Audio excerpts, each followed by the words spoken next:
Nikaj here with Daily Profit Cycle. It's Thursday, June 10th. I'm here with another weekly video market update.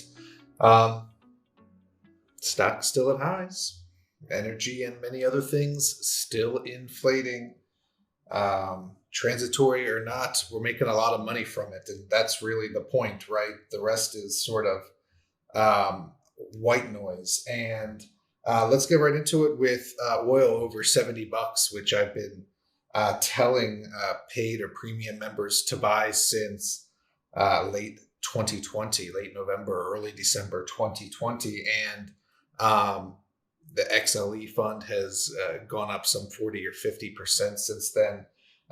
Then had readers in XOP after that, which is the Explorers and Producers Fund. And now I'm seeing, all these, first of all, the CNBC headlines, right? Are we in for high gas prices this summer? Be cautioned. Yeah, we're in for high gas prices this summer. Oil's been inflating for 6 months already. Come on, prices are over $3 at the pump already. So, this is how you front run that inflation and how you put that inflation in your account, which is what I was writing about at the time. And the same thing with copper and other commodities, right?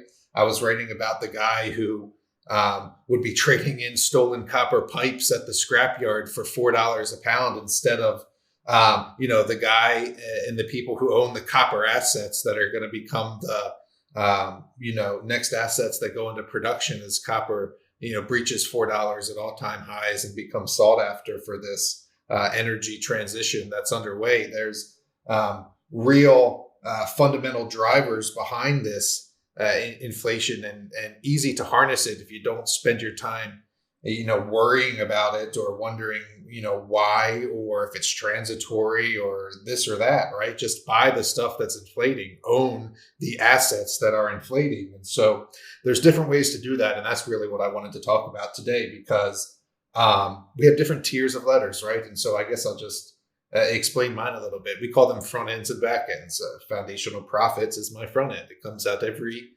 month, and it has a portfolio of funds and large cap liquid stocks that we use to harness trends and cycles in the market. And for the past 6 months, we've been long energy via the funds I just mentioned, XLE and XOP.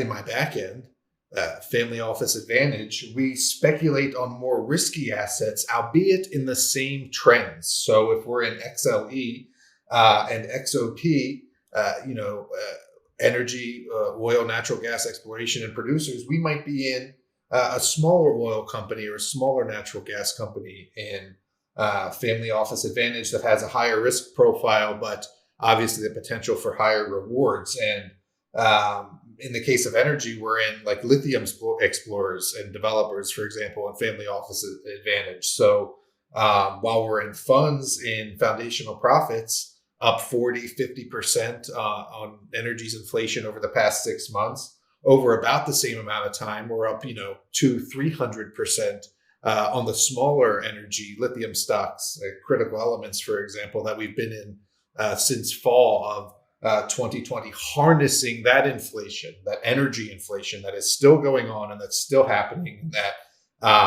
analysts are now starting to wave their hands about, but that the smart money and the money with foresight had you positioned in months ago. And then to wrap up, I want to talk about cannabis in the same context, because cannabis really is a commodity as well, and it's got fundamental drivers behind it, coming legalization in the U.S., Democratic administration, et cetera, states needing the tax money, increasing states going legal, the reasons behind it.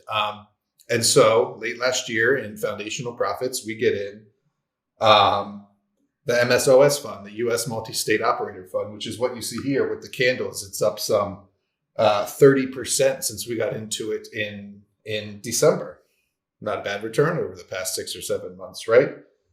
In the back end, in Family Office Advantage, we'll buy something like Harvest Health, which is the top line you see there. And so that's a holding in the MSOS ETF, but you see that it had the chance to go up much higher over the same time frame because it ended up being acquired. And so that's sort of the difference between entry-level newsletters and the information I provide, funds, large caps, et cetera, And then the back end where we drill down into individual companies with higher risk profiles, but in the same trends from the macro analysis that I do based on the sectors that are inflating or going up in the market at any given time. It's not always inflation, obviously, but you get the idea as far as identifying which directions certain sectors are going and then employing those strategies to harness gains via lower risk funds on a monthly basis with less rotation, and then via